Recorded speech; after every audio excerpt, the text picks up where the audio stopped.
ಕನ್ನಡ ವಾಹಿನಿಗೆ ಸ್ವಾಗತ. ಶಾಸಕ ಯಾಸೀರ್ ಖಾನ್ ಪಠಾಣ್ ಅವರಿಂದ ವಿವಿಧ ಕಾಮಗಾರಿ ಗುದ್ದಲಿ ಪೂಜೆ ಸಲ್ಲಿಸಿ ಕಾಮಗಾರಿಗೆ ಚಾಲನೆ ಕೊಡಲಾಗಿದೆ. ಹಾವೇರಿ ಜಿಲ್ಲೆಯ ಶಿಗ್ಗಾಂವ್ ಸಮಂಡೂರು ಶಾಸಕ ಯಾಸೀರ್ ಖಾನ್ ಪಠಾಣ್ ಶಿಗ್ಗಾಂವ್ ಅವರಿಂದ ಪಟ್ಟಣ ಸೇರಿ ಹೊಸ ನೀರಲಗಿ ಗ್ರಾಮದಲ್ಲಿ ಗುದ್ದಲಿ ಪೂಜೆ ಸಲ್ಲಿಸಿ ವಿವಿಧ ಕಾಮಗಾರಿಗಳಿಗೆ ಚಾಲನೆ ಕೊಟ್ಟಿದ್ದಾರೆ. ನಂತರ ಶಿಗ್ಗಾಂವ್ ಪಟ್ಟಣದ 4ನೇ ವಾರ್ಡ್ ಹೈಟೆಕ್ ಅಂಗನವಾಡಿ ಕೇಂದ್ರ ಉದ್ಘಾಟಿಸಿ 249 ಹಕ್ಕುಪತ್ರ ವಿತರಣೆ ಮಾಡಿದ್ದಾರೆ. ಪಟ್ಟಣ ಪಂಚಾಯಿತಿ ಅಧಿಕಾರಿಗೆ ಕೂಡಲೇ ಹಕ್ಕುಪತ್ರ ಇಟ್ಕೊಂಡು ಈ ಸ್ವತ್ತು ಉತ್ತಾರ ವಿತರಿಸಬೇಕು. ಏನಾದರೂ ಹಾರಕ್ಕೆ ಉತ್ತರ ಹೇಳಿ ಈ ಸ್ವತ್ತು ಉತ್ತರ ನೀಡದಿದ್ರೆ ನಮ್ಮ ವಿರುದ್ಧ ಕಠಿಣ ಕ್ರಮಕ್ಕೆ ಧರಣಿ ಕೋರುವ ಮೂಲಕ ಪ್ರತಿಭಟನೆ ಎಚ್ಚರಿಕೆ ನೀಡಿದ್ದಾರೆ ಶಾಸಕರು. ಹೊಸ ನೀರಲಗಿ ಗ್ರಾಮದಲ್ಲಿ 40 ಲಕ್ಷದ ಒಟ್ಟು 5 ಕಾಮಗಾರಿಗಳ ಗುದ್ದಲಿ ಪೂಜೆ ನೆರವೇರಿಸಿ ಹೊಸ ನೀರಲಗಿ ಗ್ರಾಮದ ಪ್ರತಿಯೊಬ್ಬರು ನನಗೆ ಮತ ಕೊಟ್ಟು ನನ್ನ ಗೆಲುವಿಗೆ ಕಾರಣರಾಗಿದ್ದೀರಿ.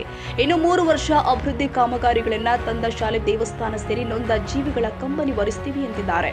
ಶಿಗ್ಗಾಂವ್ ಪಟ್ಟಣ ಪಂಚಾಯಿತಿ ಅಧ್ಯಕ್ಷರು, ಗ್ಯಾರಂಟಿ ಅಧ್ಯಕ್ಷರು, ಗ್ರಾಮ ಪಂಚಾಯಿತಿ ಅಧ್ಯಕ್ಷರು, ಕಾಂಗ್ರೆಸ್ ಪಕ್ಷದ ಹಿರಿಯರು, ನೂರಾರು ಕಾರ್ಯಕರ್ತರು ಭಾಗಿಯಾಗಿದ್ದರು.